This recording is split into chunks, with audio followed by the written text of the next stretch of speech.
Кара суунун акимин ажы тойдо видеого тарткан журналистке кол салуу болду. Жогорку кеңештин депутаттары каникулга тарады. Жана башка жаңылыктар түрмөгү видеого лайк басып, Манас ТВ каналга катталып, акыркы жаңылыктардан кабардар болуп туруңуз. Бүгүн 27 июнда жогорку кеңештин 7-чи чакырылышынын 3-чү сессиясы расмий түрдө жабык деп жарыяланды.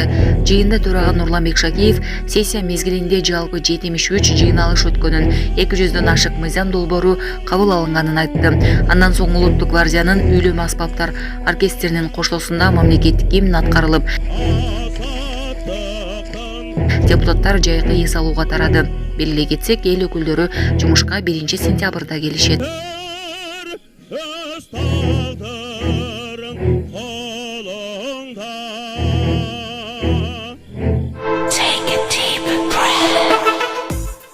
Саламатсыздарбы, Москвадагы мекендештер. Сизге документиңиз жок болуп же таза документ жасаган адамды таппай жатсаңыз, бул тармакта көптөн бери иштеп келген Абдуталип мырзаны сунуштайбыз. Документтериңиздерди таза жана бат бүтүрүп бергенге аракет кылат. Регистрация 3 айга, продление 3 айга, 9 айга жана башка документтерди бүтүрүп берет. Байланыш жана WhatsApp номер 79 15 199 39 95. Аманатка кыянат жок. Кызматтарыңыздарда Абдуталип. Кара суунун акимин ажы тойдо видеого тарткан журналистке кол салуу болду.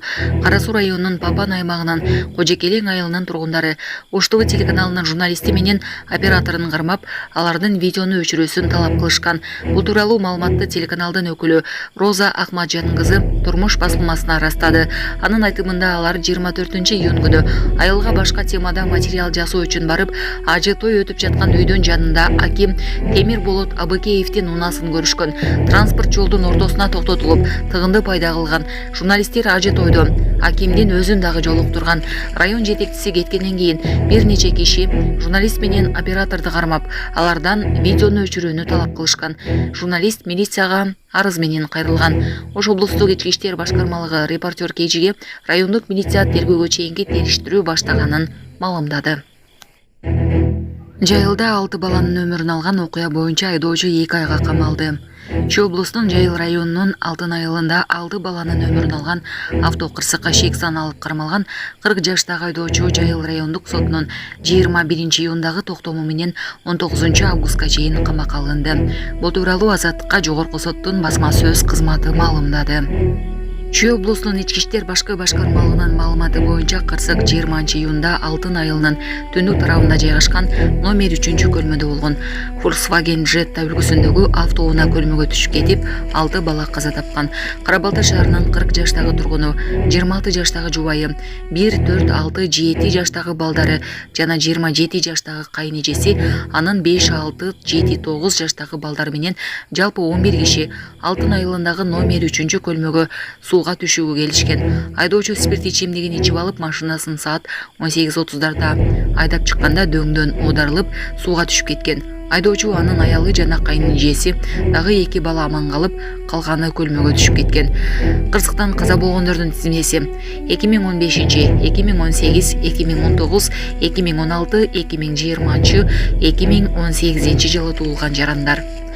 Бул факт Кылмыш жаза кодексинин автоматтуу транспорт каражаттарынын кыймылынын жана алардын эксплуатациялоонун коопсуздук эрежелерин бузуу беренеси менен кылмыш иши козголуп, айдоочу кармалган. Булак Азаттык. Орусияда поезд кырсыктап 70ден ашык адам жабыркады. Коми Республикасында Воркута Новороссийск багыты боюнча бара жаткан номер 511 жүргүнчү ташыган поездин 9 вагону рельстен чыгып кетип, 70ден ашык киши жаракат алды. Бул тууралуу РЖД билдирди. Жалпысынан поездин 14 вагонунда 232 жүргүнчү болгон. Жергиликтүү бийликтин маалыматына караганда, поезд Инта темир жол станциясынан чыккандан көп өтпөй кырсыкка кабылган. Орусиянын тергөө комитети болжолдуу маалыматтарга таянып, кырсыкта каза болгондор жок экенин билдирди. Шот телеграм каналы оодарылып кеткен вагондордун алдында калган 6 жүргүнчүнүн абалы оор экенин жазды. Маш телеграм каналы кабарлагандай, кырсыкка темир жол жээгинен өшүрүлүп, топурактын желип кеткени себеп болушу мүмкүн. Интерфакс агенттигинин маалыматына караганда, машинист темир жол жээгиндеги абалды болжолдуу түрдө баалап, поезди чукул токтотууга аракет кылган. Кырсык болгон аймакта темир жол кыймылы убактылуу токтотулду. Тергөө комитети бул факты боюнча темир жол транспортун эксплуатациялоодо коопсуздук эрежелеринин бузулушу беренеси менен кылмыш ишин козгоду.